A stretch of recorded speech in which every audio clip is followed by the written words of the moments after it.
Hello everyone, आप लोग देख रहे हैं अंजलि के साथ साथ बच्चों की ये मस्ती।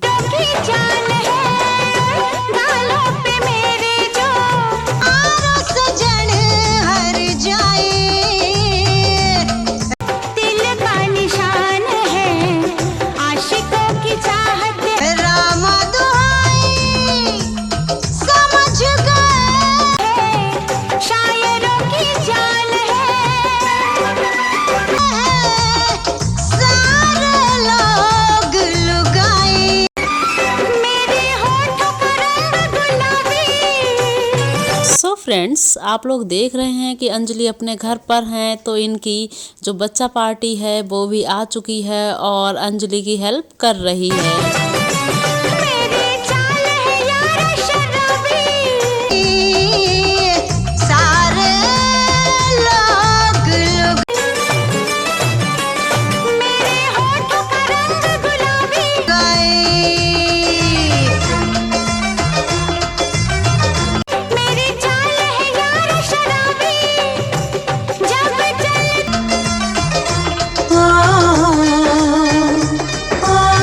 फ्रेंड्स, आप लोग देख रहे हैं अंजलि की धमाकेदार परफॉर्मेंस आपके अपने चैनल फन विद स्टार पर।